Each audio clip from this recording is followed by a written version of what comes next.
Hello, friends. It's us again today. We are here to talk all things Sherlock. We have now watched the final series. Well, hopefully not the final series. I heard that there might be a fifth series for the BBC Sherlock, but up until now, we've watched everything. So we will be talking about all 4 seasons. But we'll go ahead and I want to introduce you to my friends. If you guys haven't met, Steve and Brandy.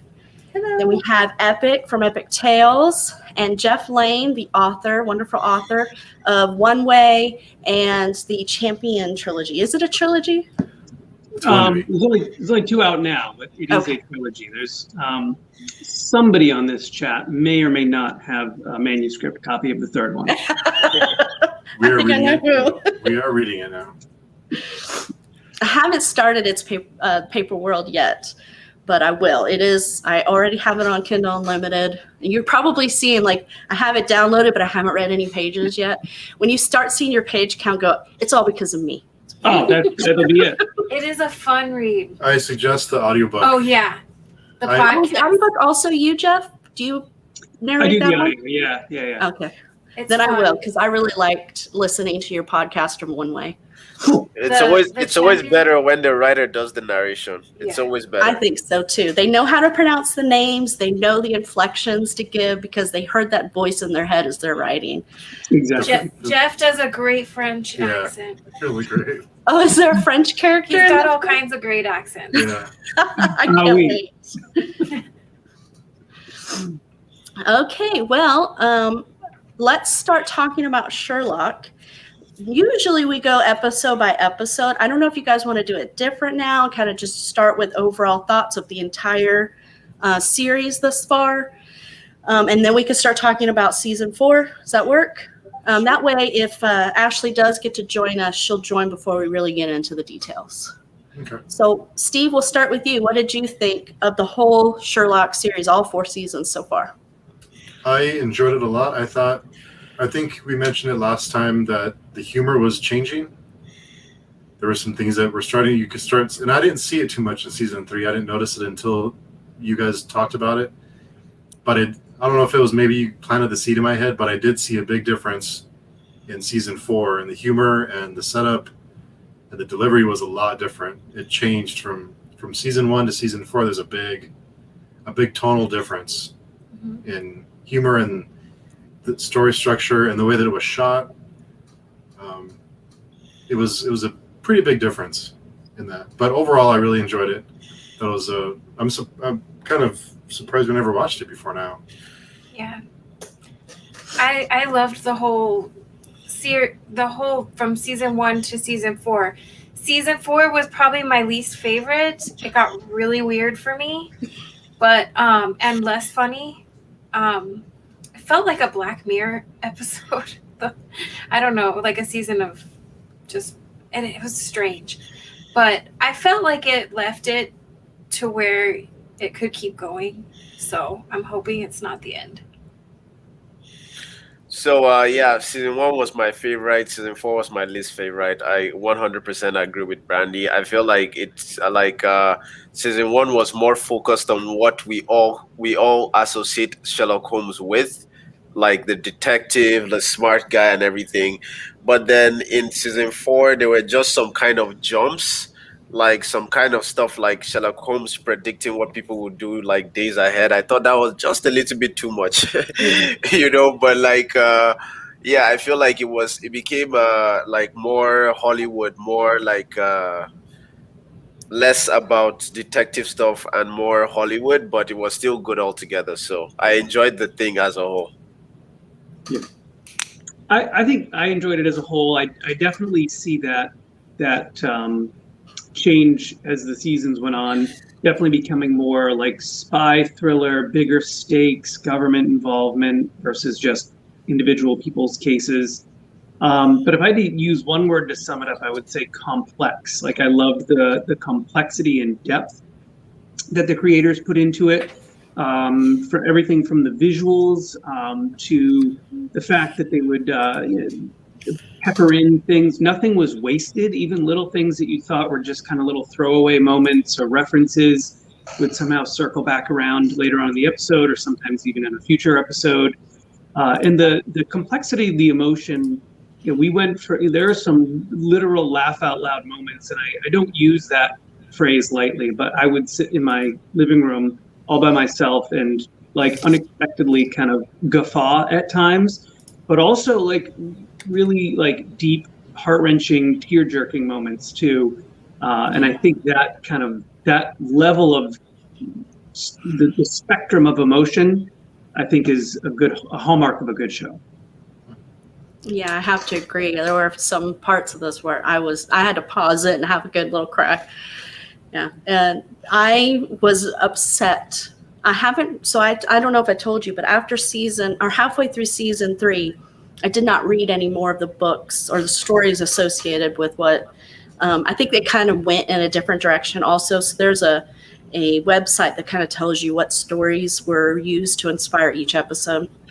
And towards like the latter end of season 3 and most of season 4, it kept saying very loosely follows these stories. So I kind of was like, I don't really feel like delving any more into the reading part.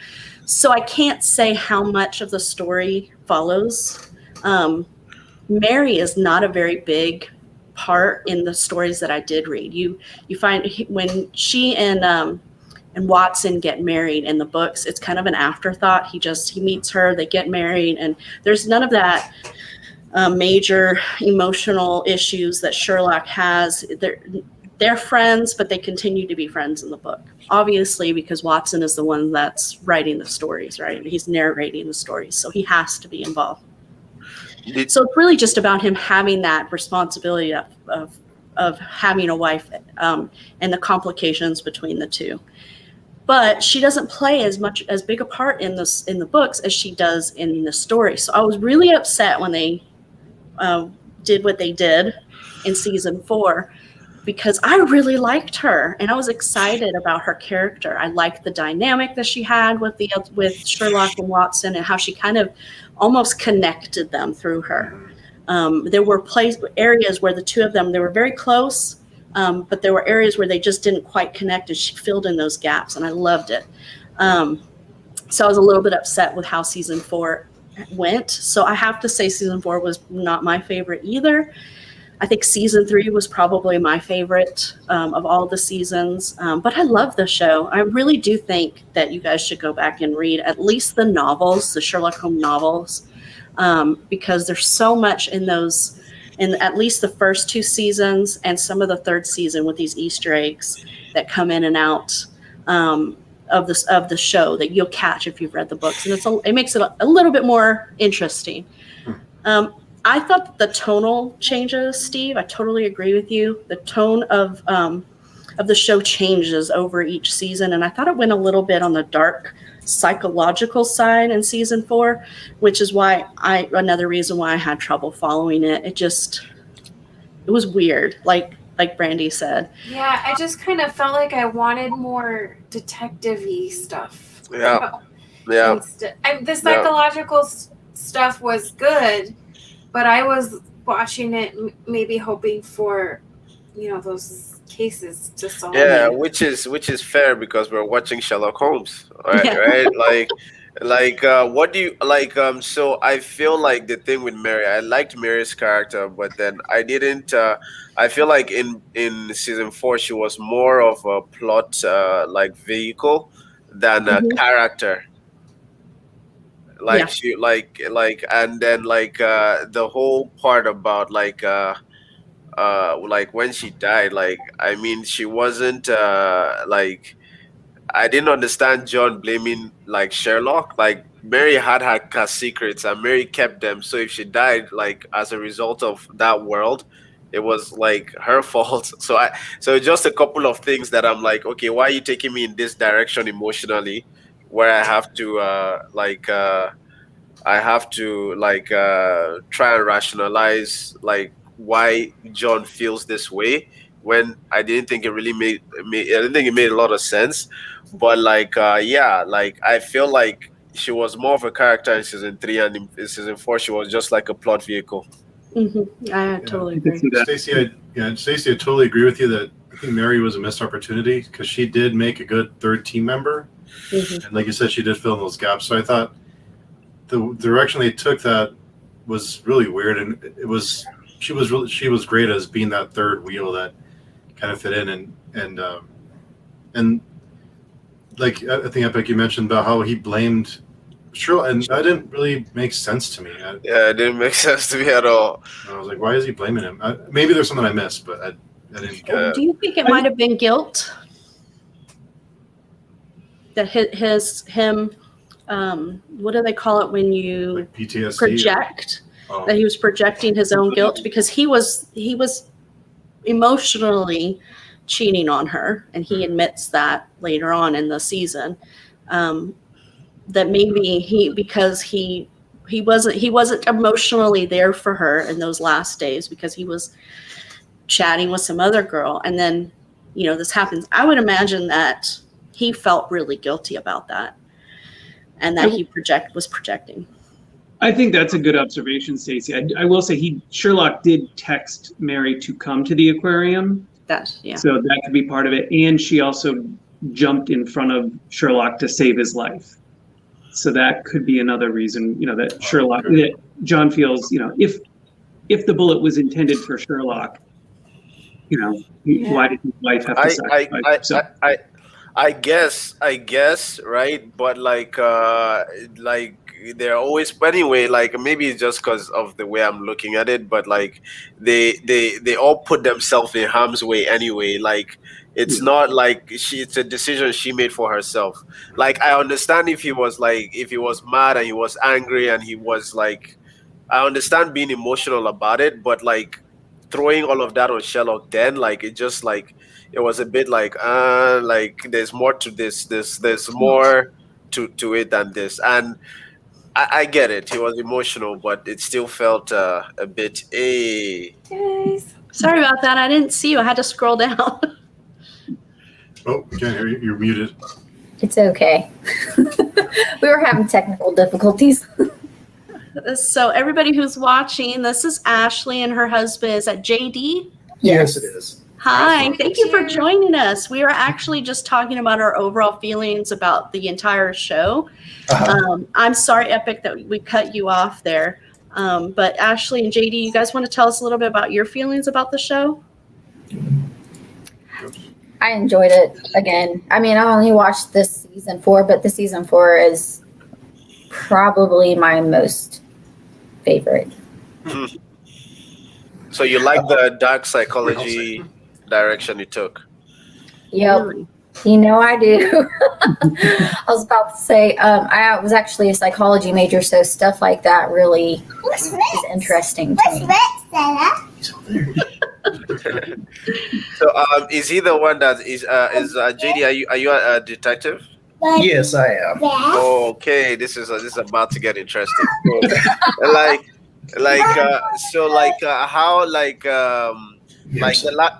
The last time we're here, we're kind of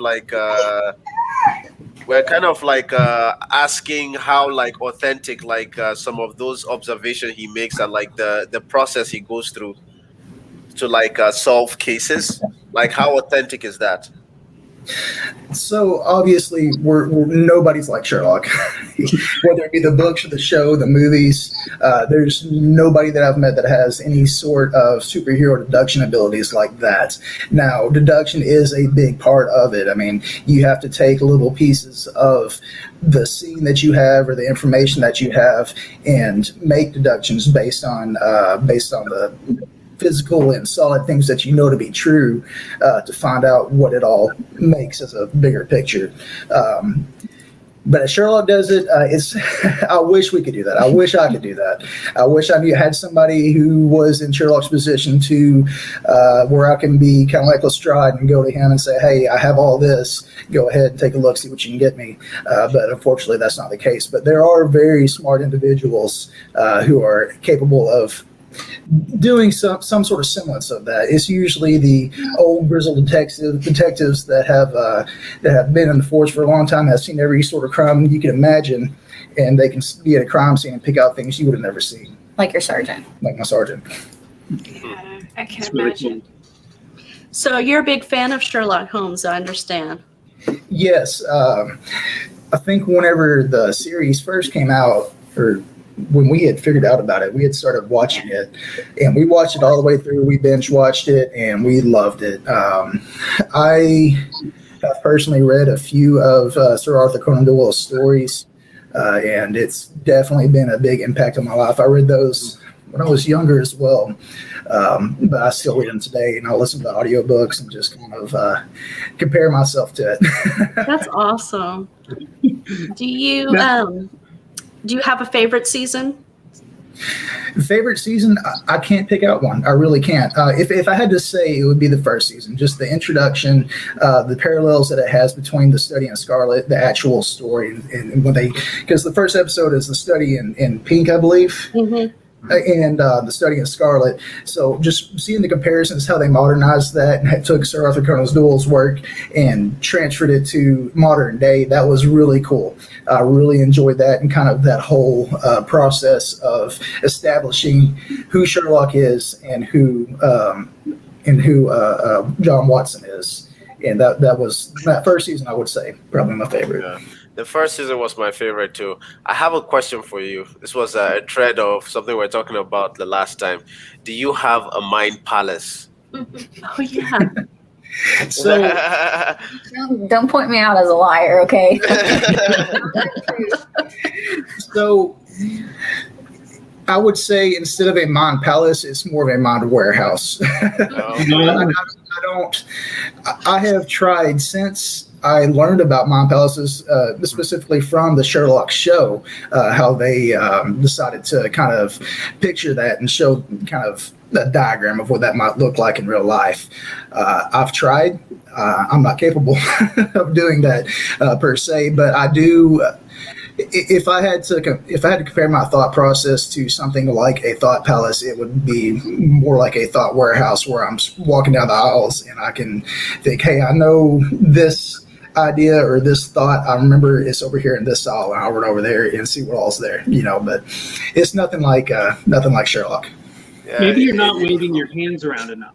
Maybe. I need to do the Tony Stark thing. I think that'll make it work. Yeah, like back in college, I had like a mind bedroom where I used to remember like school stuff. But after I left, all useless information. So it's like, yeah. I think the way people visualize memories is it's not always, you're not always visualizing the whole memory. You remember certain pieces. And when you concentrate on that one thing, the memory kind of blossoms or unfolds. One of the things my husband and I had discussed is I told him that when I'm thinking of a date, like I'm trying to go back and think of a time, let's say something happened, I remember something happened, I'm trying to remember when. I actually have a road in my mind that I travel down to find when it happened. And I have like landmarks on that road of important dates. So I can kind of figure, no, it was before that. So I keep going. He thinks I'm weird, but it's like, it's always in that way. It's a road I travel, and the road is wider, closer to my present time, and it gets narrower the further away the time is. That's really cool. That is Yeah, I can actually see how that would work. Actually, I don't even know where it came from. It's just always been the way I look at time. In my day job, I studied adult learning, and I manage a bunch of trainers and training developers. So neuroscience and memory storage and then memory recall are I studied up on that for a while. And it is interesting that how people, first of all, when you remember something, one memory is stored in literally multiple locations. So like if you were thinking of a pickle, the color of the pickle is in one part of your brain, the texture of the pickle is in another, the temperature is in another, the smell is in another, and then your opinions about it are yet in another place. So when you recall a pickle, when I say the word pickle, you're actually kind of siphoning in and congealing back together a bunch of different memories about what a pickle is to you. And the interesting thing is, usually it's a chain reaction. So a lot of times one thing will say, if I said pickle, green might pop into your head first, and that starts this cascading chain reaction to pull all those other pieces together. So sometimes if you think about when you're trying to remember something tough, and if you can snag one piece of that thread, then all of a sudden, boom, boom, boom, boom, it starts coming. And it's interesting how the brain works, and then pulls it back together again. And then understanding is another filter that kind of comes into your brain. So if someone kind of spoke Russian to you for 5 minutes and you don't know a word of Russian, you're not going to be able to remember a word of what they said. You might remember your opinion or your feelings about it, or their face or something like that. But those words wouldn't stick because there's this like understanding filter that your brain goes, I didn't understand it, so I'm not going to bother storing it anywhere, and out it goes. So it is kind of neat how neuroscience does play into that. And I love these, the warehouse or the road or the bedroom. Those are all techniques to really start that chain reaction and pull these things back together. Yeah, doing it consciously instead of like unconscious, instead of like the unconscious process that makes everything work normally, like learning how to like knowing how it works on a conscious level and like tapping into that. Pretty interesting. Yeah, I think the brain is an amazing thing. I love those shows like Brain. What is it? I don't know there are a bunch of shows where they talk about the different things, ways your brain tricks you and things like that. And it just amazes me because it's so true. Like how, like those tricks on how to find out if you're right or left eye dominant, and just, I don't know, the brain just is amazing. By the way, when I'm on my road, I'm in a red Tesla convertible. Why not? Okay, so we talked a little bit. JD, you brought up the characters Sherlock and John, and we were talking a little bit about Mary a minute ago. What do you guys think of the character arc, the development of the characters throughout the whole series? We'll start with you, Steve. What did you think? Did you think there was significant growth? What characters did you think grew the most? What are your thoughts? I thought there was enough growth. I think Sherlock had a lot of growth. It may not seem like it at first, but I think if you really see where he was in season 1 versus season 4, he did grow a lot, and Watson grew a lot. I think the only character who probably didn't grow a whole lot was, I forget her name, the maid or the woman that they were. Molly? But that was it. I mean, She even grew a little. a little bit, but we learned a little bit about her. But We learned she has a really fancy car in the last. yeah, she's. Oh, I loved that. That was one of my favorite things about the last episodes. I think I'm not sure if that was really I think there was development, but I don't think that's what really. That's not really the point of the series. I think there was enough to keep you interested, but I don't think it was really too necessary. But you need a little bit of growth.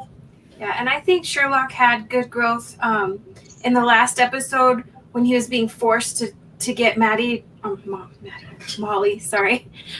to say "I love you," and he was saying "I love you" to her, and you could almost feel like he was like, I do, I love her," like, so you could feel like he was just like didn't know what to do with that, but he actually probably loves her. But John, I don't know if I liked his character arc. He went from dark to funny to really dark again. He was like emo John. So, I mean, what are you gonna do though when your wife dies? So I do think the whole emotional cheating thing was kind of out of character for him. It didn't really, Yes, like fit. yeah. But we learned though that gosh, I can't say the sister's name. Was she controlling him because she had like this mind control thing? Did John? I didn't think maybe about she that. had some kind of hold on him, so maybe it wasn't even his fault. I'm gonna go with that, Brandy, because I had the same thought too. Like, this is so not in John's character, and we just seen them married like 2-3 episodes before, and just you idolize their relationship and go, "Oh, that's so beautiful," and then he doesn't throw away the number. But you hit it right on the head, Brandy. Like if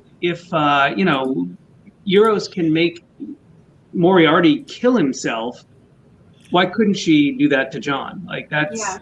I'm gonna buy into that theory, Brandy. Yeah, well, like I guess that theory would explain a lot because, like, for me, the person's character I really enjoyed their development was actually John. Like, first episode he has PTSD. He's like using a cane. and then it turns out it's just like a mind thing, and then he starts working with Sherlock Holmes, and he starts like understanding the detective process, like the whole like detective thing, and he's learning, and then he's trying to do his own thing. And it was exciting watching him get smart, like not get smart, he has always been smart, but understand, like get into the process, you know. And like season 4 was kind of a bit off, like it was like his like reaction to the whole like Mary dying, and like the whole emotional cheating stuff. But I guess if he was being kind of mind manipulated, I guess that would explain it. But it really felt out of character for I wonder, how much could we say the weird stuff in season 4 was manipulation? I mean, I didn't think about that. Yeah, I mean, she kind of was present everywhere. So I was just looking up to find out if he had a sister in the books, because I didn't remember reading anything about a sister. I don't think so. And so no, he did not. So this was. I wonder why they decided to add a crazy psychotic sister. I would have bet money that there was a sister, because there's also Netflix has that series Enola Holmes. Yeah, that's what I thought too. But So I just assumed there must be a sister mixed in somewhere in the original, but I might be wrong. So like take this with a grain of salt. But when I was a kid, I read like every single book, every single show. Like I read all of them. Like there was no sister. But I might be wrong. Maybe I missed a few. I don't know if I trust this website, so that may not be the case, but it says that there was not a sister in the books. The only family member mentioned in the books is Mycroft. Yeah. It felt too like they were the show maybe was trying to look at different facets of intelligence, like, and all three of those characters, they were exceptional in some way. And for Mycroft, it was one way, and for Sherlock, it was another. And then for the sister, it was like sociopathic. Yeah. Well, they were all some level of sociopath. Yeah, but she was like extreme. That whole Redbeard thing. Oh my god. Oh my god. Okay, so that whole thing, I did not see that coming at all. And so when Mycroft said, "You remember what happened to the other one?" I just assumed when we found out they had a sister that was the other one he spoke about. But it was actually their youngest brother. Oh, was that a brother? I thought that was a friend. Yeah, that was a friend. Redbeard. Oh, what? It wasn't was a brother? No, it was a friend. Redbeard was Sherlock's friend. Yeah. Oh, okay. I thought it was their. I missed that. Yeah. I must have missed them because I guess I just assumed it was their younger brother. Like from a writer's perspective, like if I was trying to see why they included the sister, I would assume or posit that the reason they did it was because they had just like Moriarty was gone. They needed to create like a villain that like was just as like menacing, just as like terrifying, and just as smart. And I feel like maybe like adding, because it was a trait in their family to be so smart, adding like just adding like a sister or another sibling was just like a low hanging fruit they could pick from. It did work for me because when you got to see the family dynamic expand a little bit through this whole thing. Mycroft has kind of treated Sherlock as the imbecile kid of the two of them, and always kind of putting him down and lauding himself as the smarter of the two. But then when we get to Euros, we find out that even Mycroft thinks she's above him, and then by the end of the series, I think I was convinced that maybe Sherlock is the smartest of them all, because as much as Mycroft tried to put him down, there were several moments where you saw Mycroft's failings and where he was limited. No, I think they pulled it off. They pulled her off as a good villain, and like especially like showing the dynamics and like showing the past, trying to explain why Sherlock Holmes is the way he is, and all of that. I think like that was they pulled it off in a solid way. It's just like But the only thing was that, like, from a holistic point of view, like it shifted focus from being like a detective crime solving thing to like dark psychology. Like, believe me when I say I enjoy dark psychology, but like if I'm like watching a story, then like it's that kind of switch. Like, I'm watching Sherlock Holmes, like that's just just my thing there. But if if they started out the Sherlock Holmes and they tried to give it like a dark psychology stuff, then it would have been perfect. Like, then fine, then it would have been good if it was consistent. But like I said, I enjoyed the show as a whole. So yeah. It was good. Ashley, JD, what was your favorite character arc in the series? Mine, of course, is Sherlock, just because in the first season you see him as this very closed off, miserable person, which I don't know if the whole miserable part gets any better or if it just gets worse. But I have to say, out of everybody on the cast. Mine's kind of an odd one. Even though he's more of a secondary character, but I think Mycroft's story arc is actually pretty interesting. He starts out as a controlling, cold-hearted, older sibling. I wouldn't even call him a brother to Sherlock. But throughout the series, you kind of see him gaining a little bit more concern for him and utilizing all these resources to help watch over him, and even getting him out of trouble where he shoots the gentleman in the head on the front steps, and then goes into the very end where he's making it easier for him to shoot Mycroft instead of John, because he knows how important that relationship is. So that at the very end, seeing them together, working together, and then that moment right before Sherlock threatens to kill himself, I think that was probably my favorite moment of kind of a revelation of, hey, he's my brother, I love him, and this is what has to happen. The first time I watched that scene, I was like, what's he gonna do? What's he gonna do? Yeah, that was a tough one. And I thought she was going to say, that's not the rules. I said it had to be John, but she freaked out. So, Yeah. Like, I'm not gonna let you off that easy. Yeah, right. Jeff, what was your favorite character arc?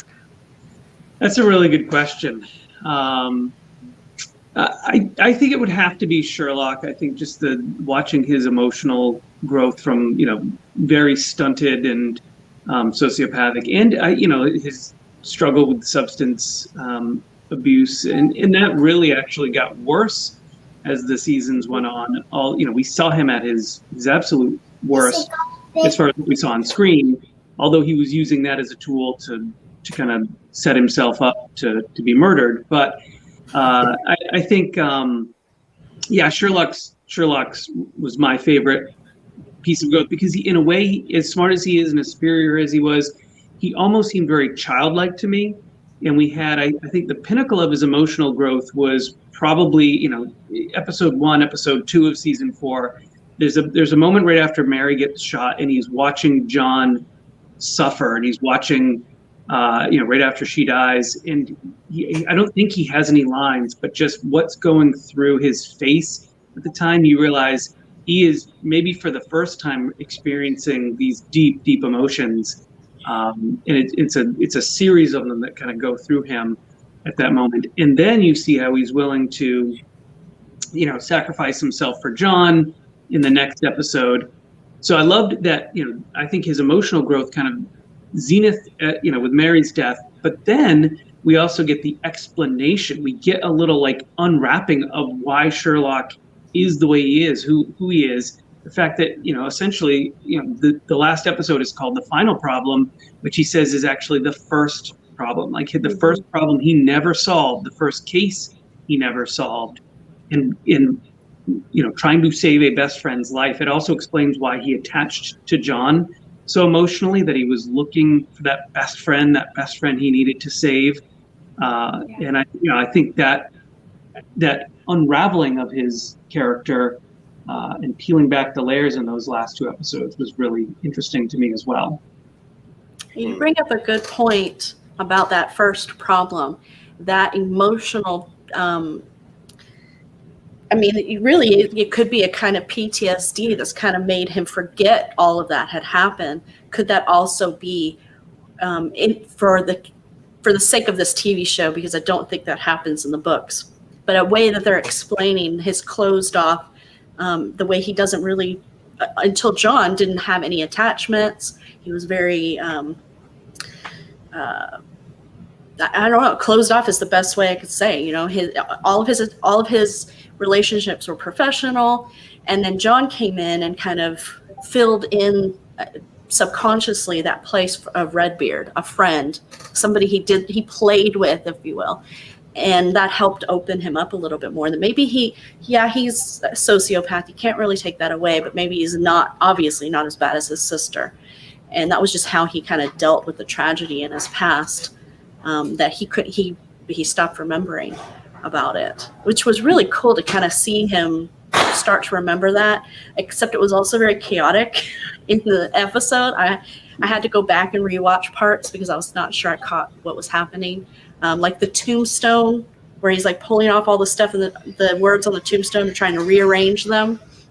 I was like, did I get what just happened there? Because I thought he played amongst the tombstones, but they're making it like the tombstones came after Redbeard. Well, that's what I couldn't remember, because Mycroft says he just sat amongst these silly joke headstones, and I was wondering if that, I couldn't remember the chronology of that. Did he do that before Redbeard disappeared or after? Was he subconsciously trying to solve Euros's little song there? Yeah, it was very weird. There were a lot of parts in that just I'm gonna have to rewatch it. I didn't even really fast at the end. Like there were just a couple things that boom, boom, boom, boom, fell really fast.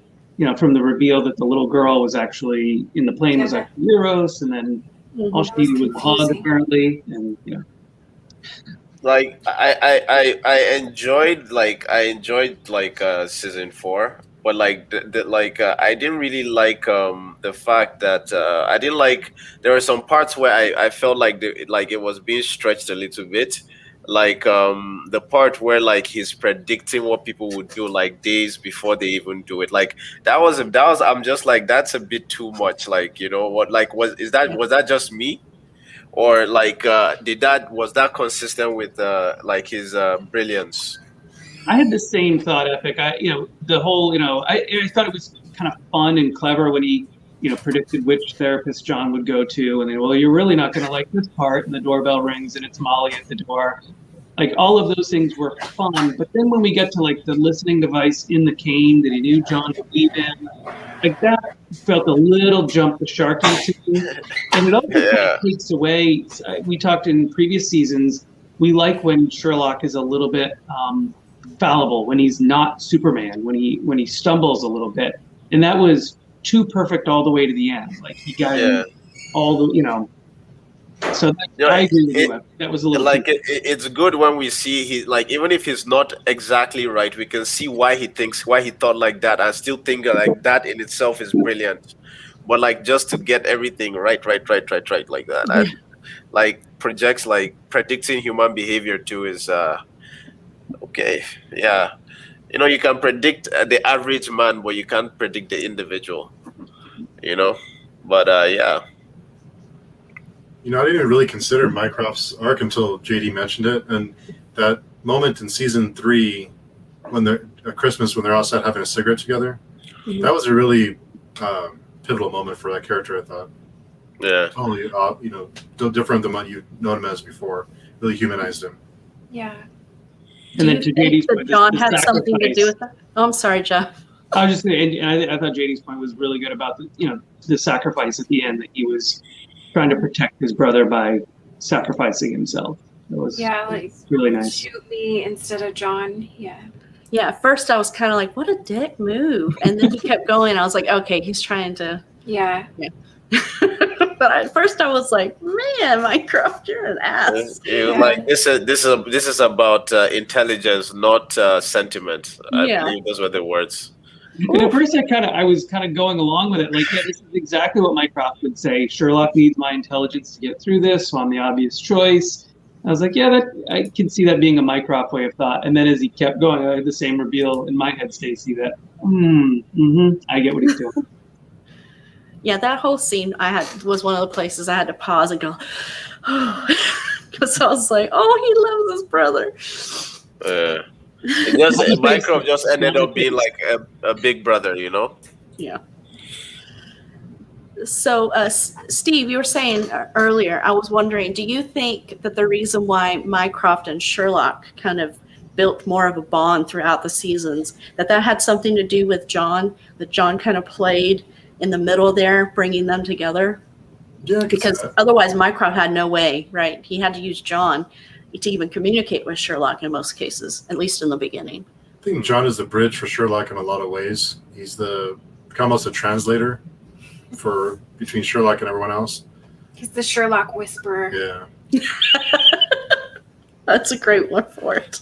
And this reminds me of a point that Brandy made earlier, like, but then even between Sherlock and John, like Mary was also like someone that bridged that small bridge they had of communication. Mary like bridged them even closer. Yeah, she was almost like a little bit of both of them. Her personality she was very intelligent like Sherlock, but she was very personable like Watson, and so she was able to speak both languages, if you will. And I loved that about her. I was so upset. I really was. I probably was more upset than John. Yeah. I liked her character. I liked her character, like especially how she like sometimes used to put Sherlock in his place, you know. Mm-hmm. Like I liked that dynamic. I like those characters. I always liked it when John like called Sherlock out on something dumb he was doing, you know, whether emotionally dumb, because Sherlock is like 100% rational, you know. So yeah.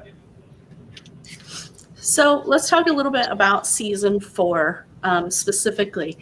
Did you guys also feel like the stakes rose a lot in season 4 compared to the previous seasons, even the one with Moriarty in it? That all 3 episodes of season 4 were very high stakes for both John and Sherlock. What did you think about that? I mean, like, they were jumping out of buildings and there was explosions. Like, of course, like, you know, it's a different tone from season 1, but like, it was still, I still enjoyed it. But like, yeah, like I felt like the stakes were higher. I feel like, Go ahead. No, I just feel like so with Moriarty there was like a back and forth, but like with Sherlock's sister, she just like dominated right up until the end, you know, and it was just like last minute, you know, like intervention that like saves the day for him. So yeah, different dynamic, but the stakes were higher. I thought the stakes got higher, but not in a good way. I feel like a lot of shows run into this conundrum when they set up a big bad in a season, and then your good guy defeats the big bad, and then in the next season it has to be bigger and badder, and the stakes have to keep getting worse and worse until eventually Sherlock's saving all of time and space in the universe. And, even that's not going to be big enough because we got to up that. So I kind of felt it went a little overboard, and my favorite episode of this season was episode 1, The Six Thatchers. You know, trying to, you know, solve that and kind of, you know, Mary's assassin past and all of that. That felt a little bit more contained to the group, and you know, trying to solve a couple little mysteries. When it starts getting into, you know, everything is at stake and all powerful, you know, mental beings that can manipulate people and, you know, have pre-thought this stuff out and pre-recorded stuff. That felt, I know, pre-recorded stuff. Yeah, like, yeah, well said. Ashley, JD, did you enjoy the stakes being higher, or? It didn't bother me. I still have the deduction going on, and I think it kind of made it a little bit more interesting, but I feel like I'm one of those types. It's like the crazier the better. It's just really, Mom, if you're watching this, I'm so sorry. But yeah, I have my moods, and the funny thing is that the first time I think watching it, I had the opposite feeling. I was like, oh my gosh, this is overwhelming. But watching a second time, I'm like, yeah, let's get into some more. Like, I'm a little with Jeff on this one. I know you mentioned jumping the shark earlier. I really think that this season definitely kind of, if you had to classify one of the seasons, this is definitely it. There's only so much that you can do with a modern Sherlock, and I think that the creators kind of ran into that, like, well, what do we do now that Moriarty's dead? You know, how are we going to keep tricking everybody that he may be still alive? Who's the next big bad? You know, I did enjoy season 4. I really enjoyed it. I think Mary's role and coming out to be a spy and all that other stuff, I personally didn't enjoy that part of it. It just seemed a little forced. But the kind of the resolution of it all, regardless of the stakes, how high they were, I think it was good. I enjoyed it, but I think it was jumping the shark a bit. You do wonder with the show and popularity and the actors, sometimes when they give creative control to the actors, you see that kind of the tone changes because they have more control. So it goes from the creator, and then they start getting more input from the actors, and he's doing Doctor Strange, and it's a bigger deal, and he wants more control. I'm not sure if that happened, but it seems like that happens often in shows like this. I'm just thinking about the alternate universe in Marvel where Benedict Cumberbatch is both Doctor Strange and Sherlock, and deducing how to kill Thanos. But like, he is such a good actor, man. Like, he is such a good actor. Like, you know, the scene that that Jeff was talking about when I think it was Jeff that was talking about when John is just like broken down, and like just like the expression, watching like the way he played, just watching John like break down. Like, you imagine watching your friend like crying and broken down, like his expression, like he got it well. You know, so like I feel like his acting is one of the reasons the show is so good. I think if anything, Benedict Cumberbatch needs to ensure his hands. It seems to be all about the hands, whether it's the Mind Palace or the Doctor Strange powers. Those hands are his moneymakers. It's not the face. I have a question for those who have read the book, because I felt like you guys talk about the stakes being high. Like, I felt this season especially that Sherlock's life was in so much danger all the time, and John's life in so much danger. Were the books like that? Could he just like solve cases? Because I felt like when we got to the end, and you could see like at the end they were back to solving cases, and they got the apartment back to where it was, and I was like, I want to see that. Let's do that. Yeah. But instead of like them trying to avert death all the time. No, so in the books there is danger, but the books are brilliant because like you don't figure out like, so we're just talking about in the other like live stream how like there's like foreshadowing, but like Sherlock would make off statements that don't make sense, and then like he will say a bunch of them throughout the book while you're reading it, and then at the end he when he puts everything together, you know, then it's brilliant. But throughout the whole thing, you're like, you don't know exactly how the crime is going to be solved and everything. So like when you're reading the book, there's this like kind of meta experience you're having where you're trying to see if you can figure out, like you can figure it out while Sherlock Holmes is figuring it out, you know. But the movies is just like Sherlock Holmes goes there, bam, bam, bam, bam, bam, you know, he solves it in 5 minutes, and next case, you know. But the books are I'd recommend reading them. Like, they are really, really good. You know, the books are more of a slow burn. Sorry? I just want to pause really quick and say hi to Raul.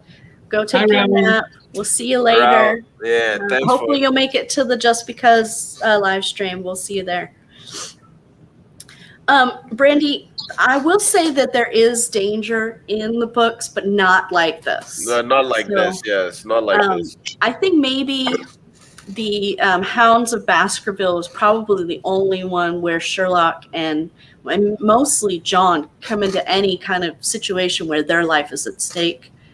Most of the other ones, the killings already happened and they're just solving it. Whereas in the Hounds of Baskerville, they're trying to prevent a murder from happening. So it's the stakes are a little bit higher in that story. But compared to season 4, no. No. And I did not read but one story with Moriarty in it. So I don't know if there's 2 other stories with Moriarty. And I don't know if the stakes get higher with him as the villain in the other stories. So I can't say for sure about that. But for the most part, they're really just mysteries, detective mysteries. But they're good. I do recommend them. They're really good. Yeah.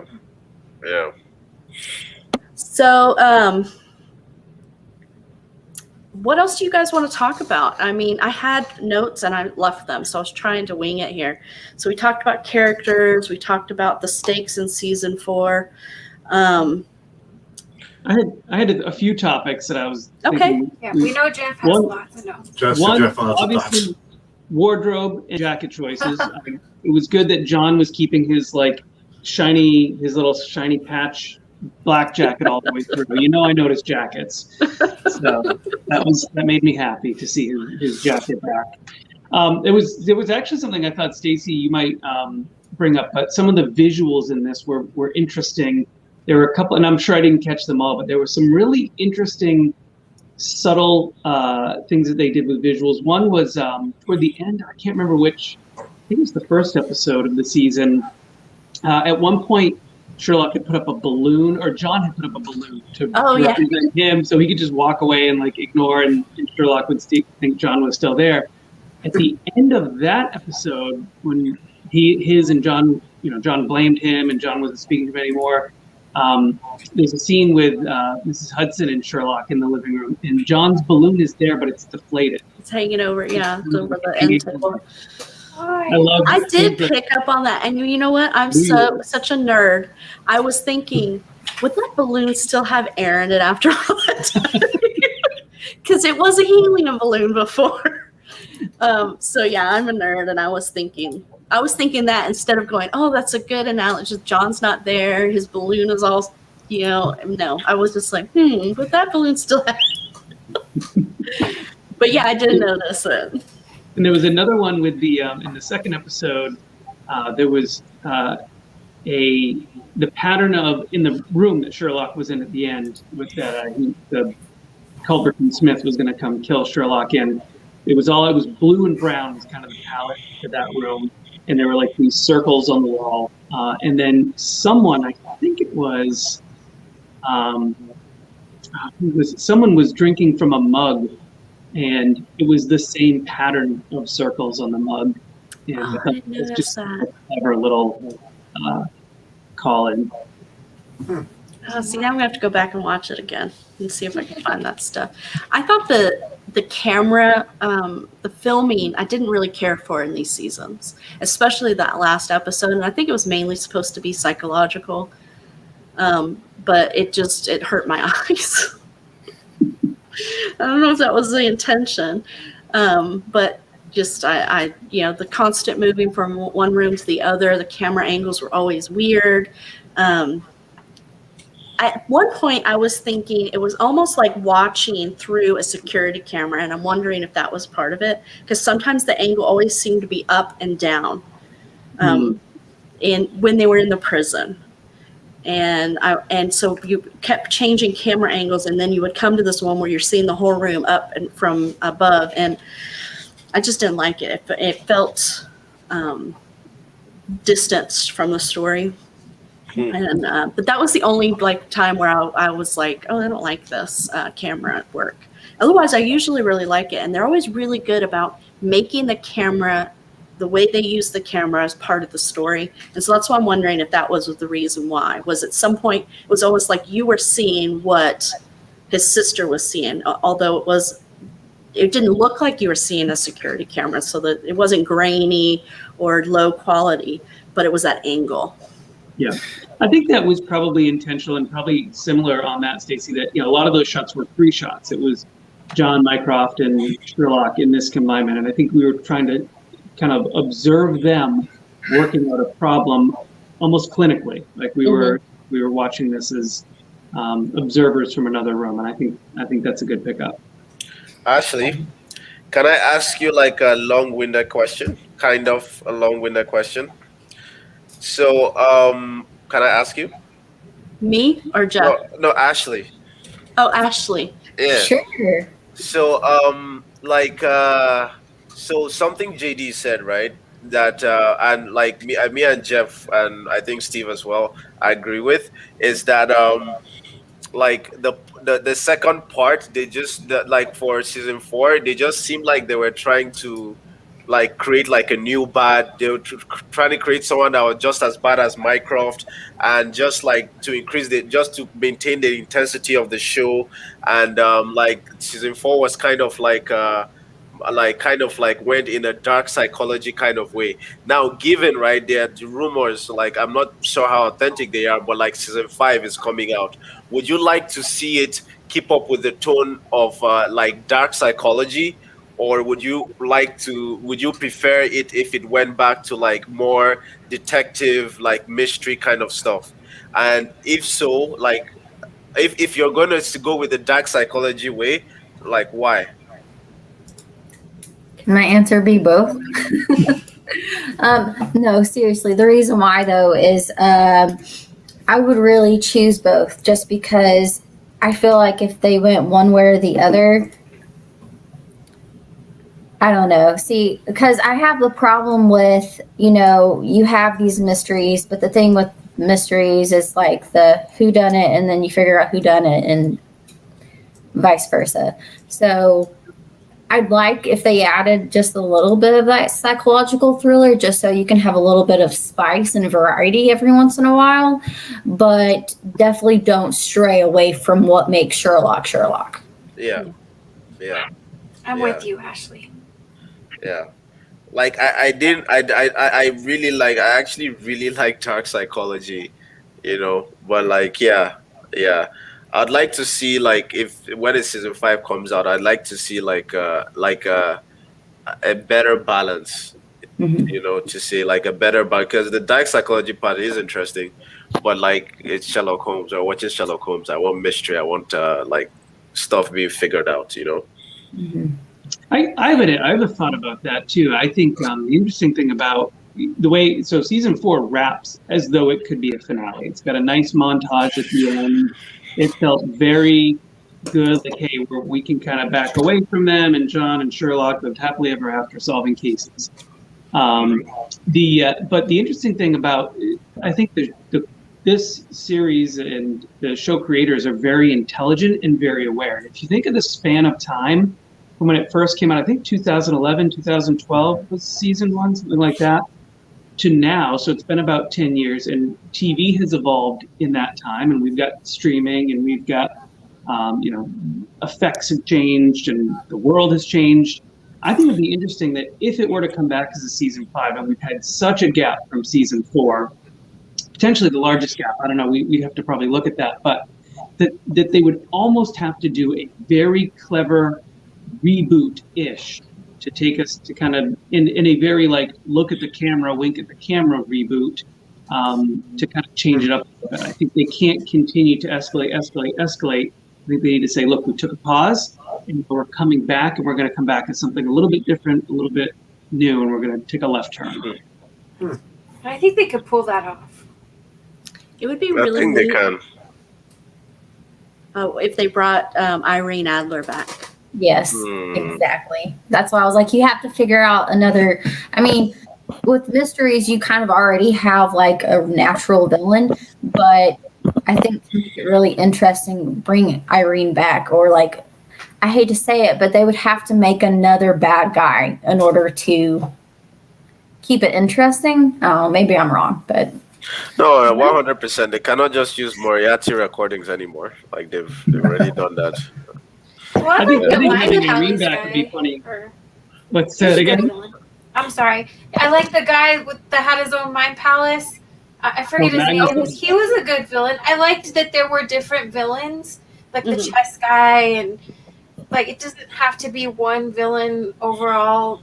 You know, just these little villains. You could come up with some good villains. They're Yeah. different. That's kind They of can like all go to jail at the end.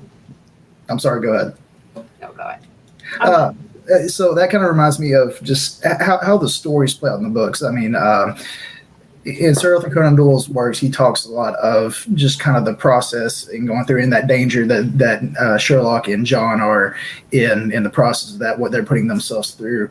The serialization of those stories, how he had wrote them, he didn't necessarily write them as an intended continued story arc, at least to my knowledge, from what I've read and heard.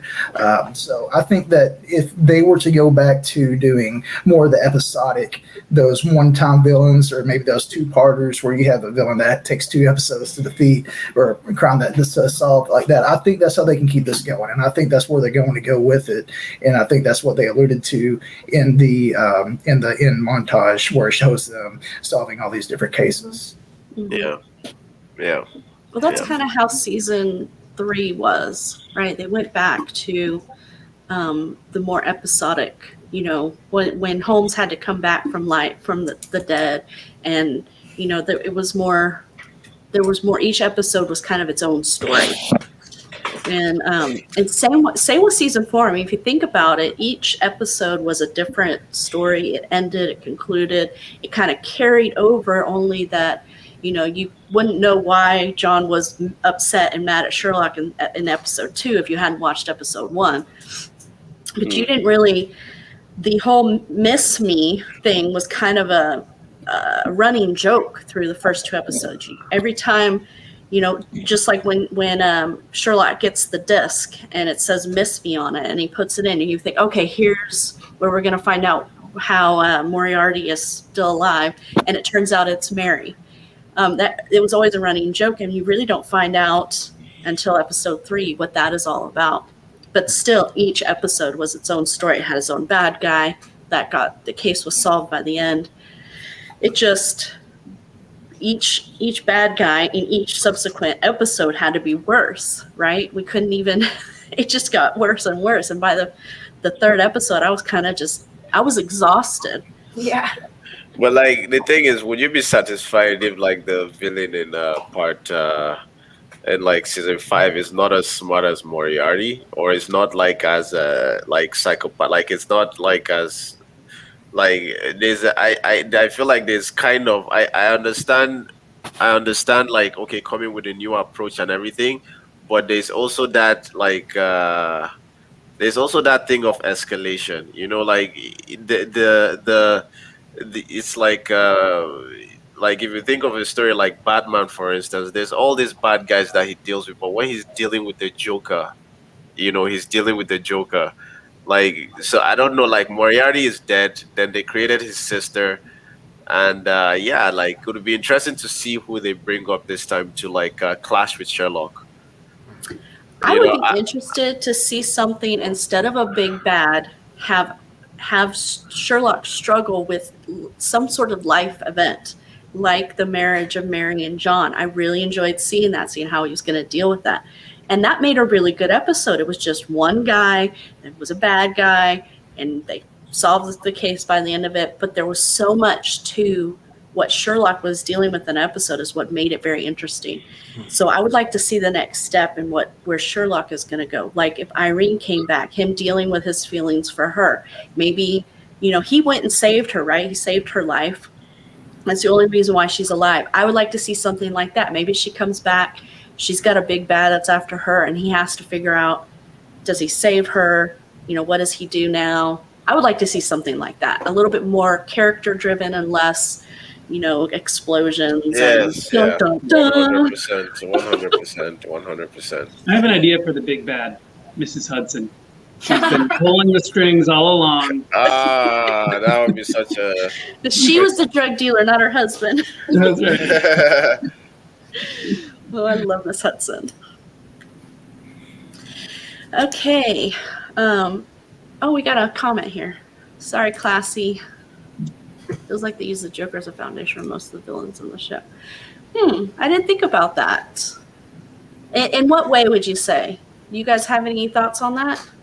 Well, kind of the trope of like the crazy villain, I think. No, I don't think copy and paste, but that idea of like I've seen different interpretations of Moriarty. Like this Moriarty laughs a lot. This Moriarty is like crazy, with Mhm. eyes open crazy, Yeah.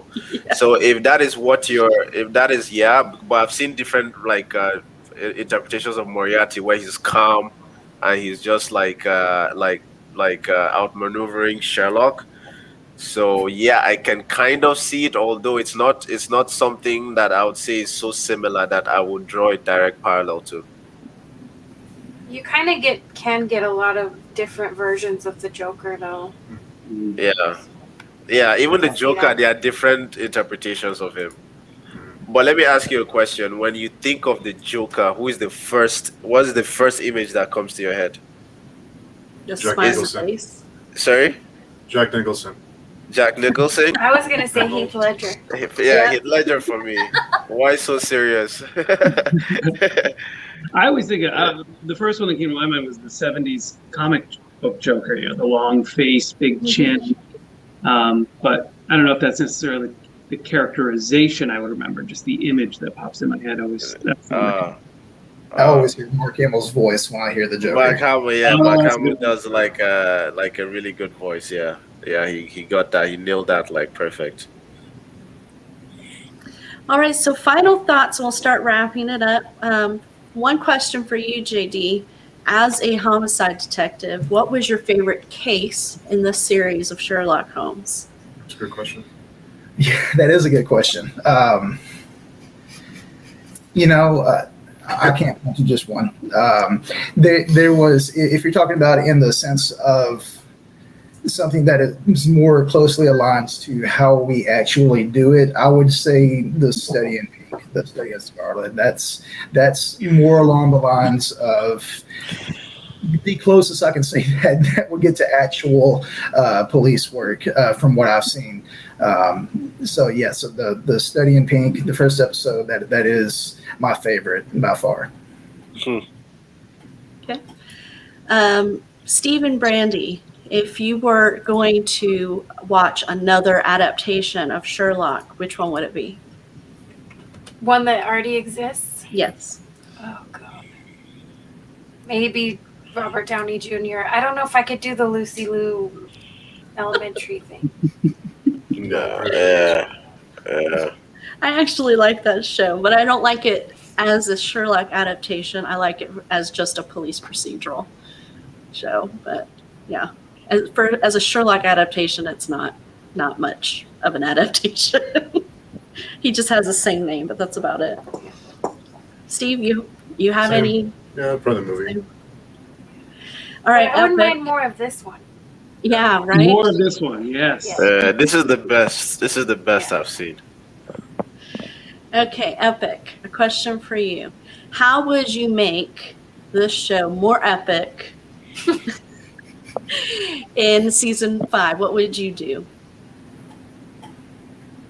That's very interesting.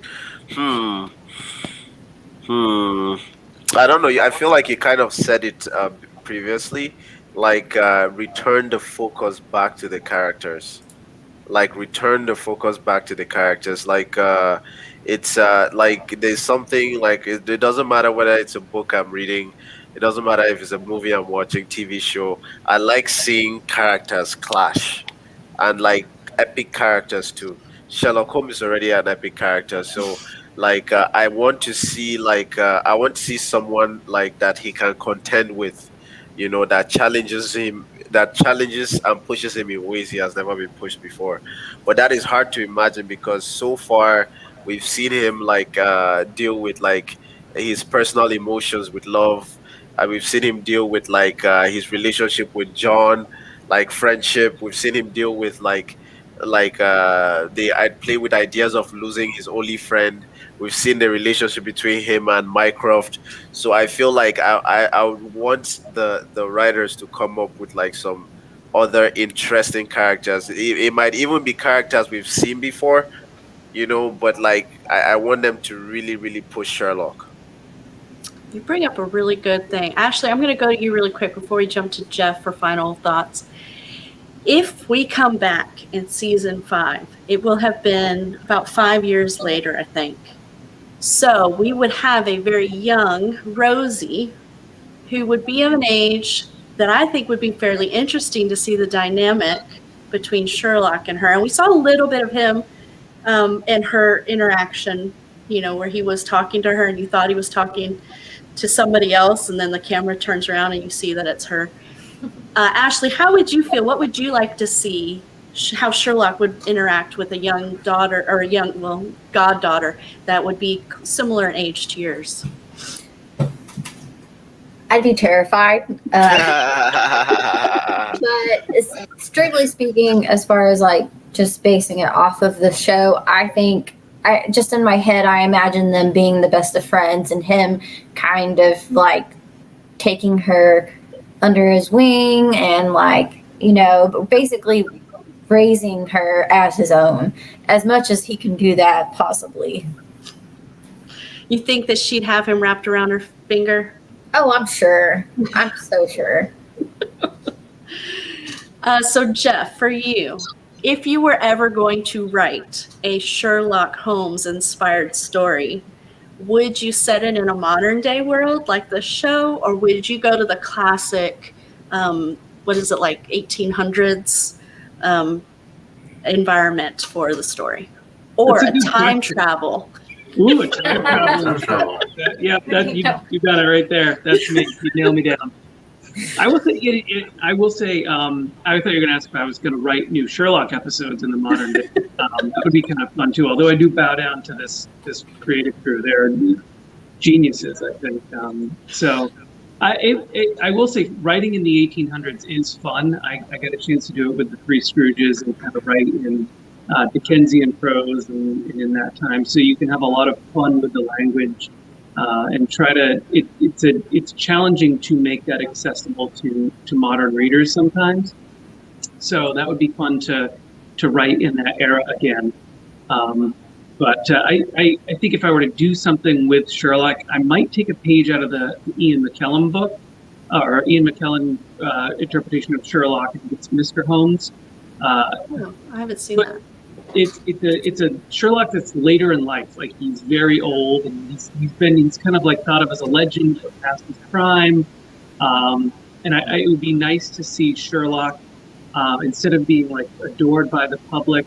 Maybe it's like it's a few years later and he's kind of thought of as a relic or something where maybe people have kind of they're not enamored with him anymore and think of him as maybe like we think of the 80s. Maybe he encapsulates a certain time. He was a popular fad for a while, and I was kind of beyond that. And maybe people didn't even believe in him. Maybe they think he was kind of faked up a little bit. It'd be kind of fun to see him navigate in a world where people don't worship him, but instead kind of think he's a little bit of a joke. A creation. That would be fun.